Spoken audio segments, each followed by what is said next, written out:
I'm Nick Schoonover, and I'm the chairman of the Tioga Landowners Group. We have a group that we formed specifically chartered to educate our neighbors and our landowners in the area. We started in July last year.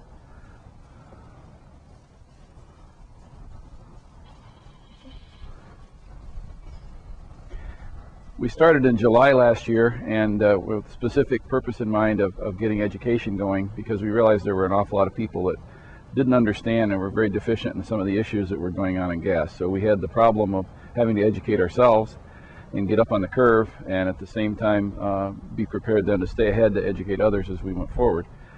I've been a resident. My family settled in Tioga County in 1790, in May of 1790. So long time history. The homestead is still in the family. I returned here to retire, essentially, and so have roots back there and a concern for the community, and therefore seemed like this was a good way to apply my energy. Now, I believe this is probably the largest single thing that's happened in the community, perhaps ever, and I believe that it has, the greatest potential opportunity for development and for enrichment, if you would. At the same time, it has huge opportunity for change, both socially and economically, but the whole thing can go in either direction. So I think we as landowners need to be banded together to be able to do that efficiently. I think you'll see economic development that's unprecedented, and I think you'll see change that's unprecedented.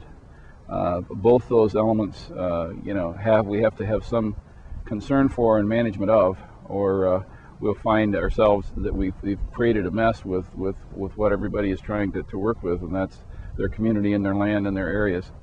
The basic tenet, I think, is that so many of the leases that have been developed by the energy companies over time, over the last 100 years or more, are biased and very much in favor of the energy company. And when the landowners would sign them at $3 and $5 an acre, they were giving away their mineral rights and being stolen from them, literally. I mean, they should know better, but nonetheless.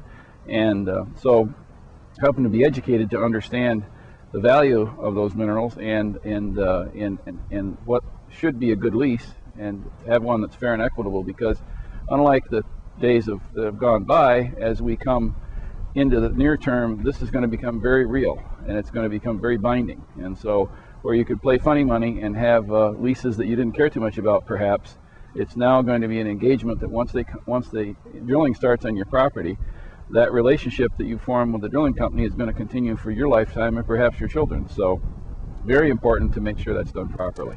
Well, I've done a lot of reading. I've done a lot of looking at other areas where development has occurred. I make extensive use of the web, and I have to take all that with a grain of salt to be sure that it's verified and not just some hearsay. And there's, Lord knows, enough hearsay in either direction. But I believe that we're trying very hard. We have 60,000 acres and right around 800 families in our group, and I believe we're trying very hard to be representing the mainstream. We have people that are very environmental, we have people that are not so environmental, but the idea is to work together and overlook some of our differences to get to the end game, because I believe the end game, we believe that a good lease is a lease that has well-defined business terms, because this is going to be a long-term relationship. So it wants to be something you're not passing down a mess to your children.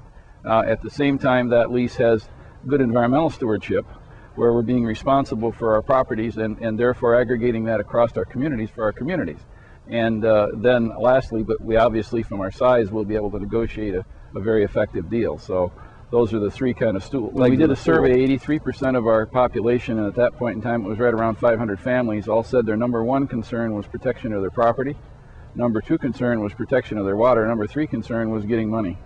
So, the landowners are not money greedy monsters that are only interested in their own pockets. They're also interested in protecting the environment. In several roundtables I participated in, some of the things that I've been concerned about is the officials getting knowledgeable of what's going to be coming. I think there's a gross deficiency in their understanding what's about to occur, and therefore they need to be educated in what that will be and learn from other people's experiences in other parts of the country. There's the concern also relative to some things such as there are some things that are going on from a federal standpoint, like storage areas. There's vast storage areas that have already been created in New York State where gas is being stored in New York and that gas is coming from Texas or someplace else. So rather than our having storage facilities for New York gas that can be then properly channeled into our own environments, they're coming from wherever the cheap bidder are, so we get to compete against ourselves. That's done through FERC, and I don't think that's particularly fair, and I've expressed that to Schumer's office and others. We need to work together. We need to work together to the betterment of all, and by doing that, I think we'll be able to help our communities to develop in a way that will be beneficial. I think the other issue is the development of an infrastructure for natural gas. It's very sparse in New York State. If you get out of the urban areas, it's non-existent in certain areas. I can tell you many of our own members that don't have natural gas that would dearly like to have it. So I think that's something we need to explore with NYSEG.